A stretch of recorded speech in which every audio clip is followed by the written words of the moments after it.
comme l'a rapporté l'imam Muslim dans son introduction de Sahih Muslim, en disant que Mohammed ibn Sirin, le savant parmi les tabi'in, parmi les suiveurs des compagnons, de même ça a été rapporté de Hassan al-Basri et de plusieurs parmi les savants des tabi'in, qui ont tous dit cette même parole, qui ont dit certes, cette science est votre religion.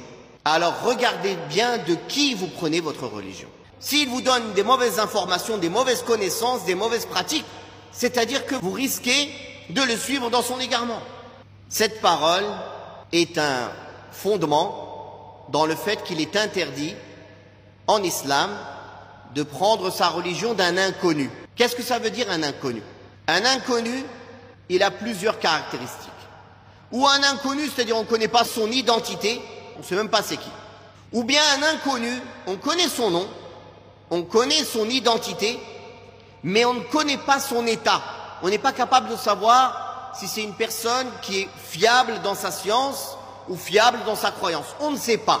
Quand on dit on ne sait pas, ça ne veut pas dire que on pense du mal de lui. Non. On a une bonne opinion générale de tous les musulmans. Mais quand il s'agit d'apprendre la science, on ne peut pas se suffire de cette bonne opinion générale. On a besoin d'en savoir un peu plus. Comme le cas d'une personne qui veut se marier, n'est-ce pas?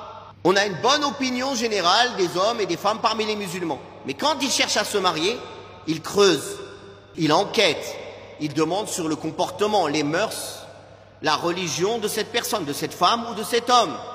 Et ceci est légiféré, n'est-ce pas? Il ne va pas aller se marier comme ça avec la première personne qu'il rencontre dans la rue. Le commerce. Si une personne vient pour faire du commerce, il va enquêter, il va questionner. Oui, tu habites où, mon frère? Dans telle ville, en France. Qui tu connais là-bas? Telle et telle personne. D'accord. Salam alaikum. Est-ce que vous connaissez tel frère? Est-ce qu'il est sérieux dans son commerce? Est-ce qu'il est connu pour être quelqu'un de confiance? N'est-ce pas? Donc, on a compris ça pour le commerce, on a compris ça pour la femme, mais on ne veut pas comprendre ça pour l'islam. Non, je vais sur YouTube, le sujet m'intéresse, j'écoute. On m'envoie un lien, je clique dessus. Et après, oui, mais il dit rien de mal. Mais quelle science tu as pour dire qu'il ne dit rien de mal? Tu es ignorant. Est-ce qu'un ignorant, il peut juger qu'une personne, elle dit du bien ou du mal? Ou un savant, il sait si cette personne, elle dit du bien ou du mal? Ou bien sa manière d'enseigner est bonne ou mauvaise?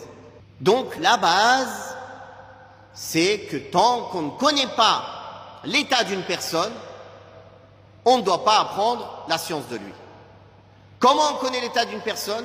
Soit il a été agréé par ses chouyours, par ses professeurs, qui eux-mêmes sont connus pour être des gens de science et qui ont dit cette personne est de confiance, vous pouvez prendre votre science de lui. Soit au moins ses pairs ou les gens qui l'ont devancé dans la science et dans l'enseignement le recommandent. Ils vont dire oui, cette personne, on connaît du bien de lui. Mais sinon, il sort comme ça de nulle part. On ne dit pas du mal de lui. On ne dit pas du bien de lui. Laissez-le faire ses preuves et on verra. On a vu beaucoup de gens comme ça sortir de nulle part. Tout le monde les a écoutés. Et au bout de 2, 3 ans, 4 ans, 5 ans, ils ont emmené un grand nombre de gens avec eux dans l'égarement. Au début, leurs paroles, elles paraissaient bien. Pour toute personne du commun, ils n'y voyaient aucun problème.